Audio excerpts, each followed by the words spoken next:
Assalamualaikum warahmatullahi wabarakatuh. Perkenalkan, nama saya Suni Amanah, NIM 5020030. Kali ini kita akan membahas mengenai elemen kurikulum 2013, kurikulum darurat, dan kurikulum paradigma baru. Yang pertama yaitu kurikulum 2013.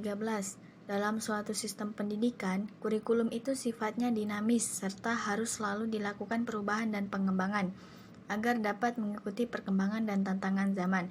Meskipun demikian, perubahan dan pengembangannya harus dilakukan secara sistematis dan terarah.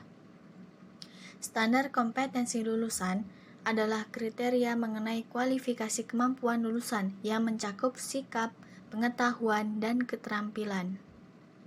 Standar isi adalah kriteria mengenai ruang lingkup materi dan tingkat kompetensi untuk mencapai kompetensi lulusan pada jenjang dan jenis pendidikan tertentu. Penataan standar isi terutama berkaitan dengan penguatan materi melalui evaluasi ulang ruang lingkup materi. Yang pertama, mengeliminasi materi yang tidak esensial atau tidak relevan bagi siswa. Yang kedua, mempertahankan materi yang sesuai dengan kebutuhan siswa. Dan yang ketiga, menambahkan materi yang dianggap penting dalam perbandingan internasional. Evaluasi ulang ke dalam materi sesuai dengan tuntutan perbandingan internasional, serta menyusun kompetensi dasar yang sesuai dengan materi yang dibutuhkan. Standar proses adalah kriteria mengenai pelaksanaan pembelajaran pada satu satuan pendidikan untuk mencapai standar kompetensi lulusan.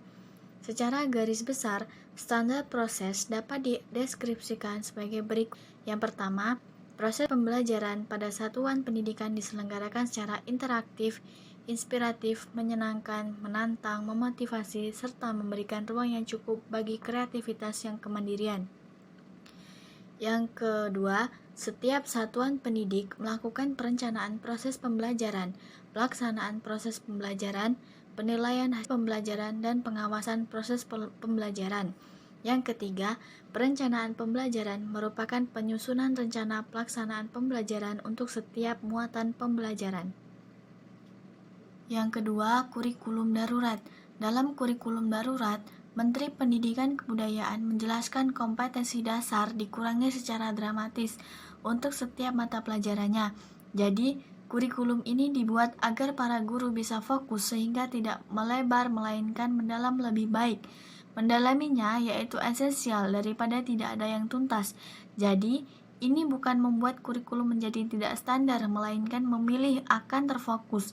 Sedangkan pelaksanaan kurikulum darurat ini berlaku sampai akhir tahun ajaran, tidak hanya memberikan modul untuk pengajaran.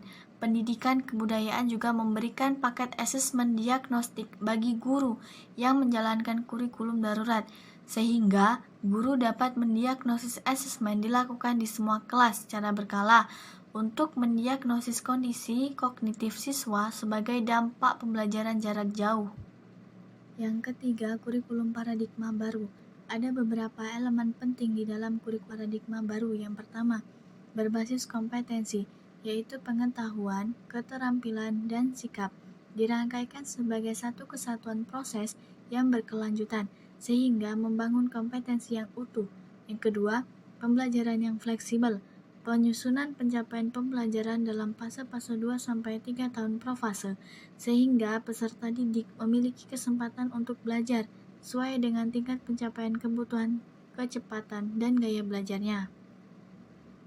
Karakter Pancasila sinergi antara kegiatan pembelajaran sehari-hari di kelas dengan kegiatan non-rutin yang berorientasi pada pembentukan dan penguatan karakter berdasarkan kerangka profil pelajar Pancasila. Banyak pembaruan yang muncul pada kurikulum baru ini, seperti salah satunya akan ada kembali mata pelajaran teknologi informasi dan komputer. Jam pelajaran yang ditetapkan per tahun tidak lagi per minggu, seperti pada KTSP sampai 2013. Demikian yang dapat kami sampaikan mengenai elemen-elemen kurikulum 2013, kurikulum darurat, dan kurikulum paradigma baru. Semoga bermanfaat. Saya akhiri. Wassalamualaikum warahmatullahi wabarakatuh.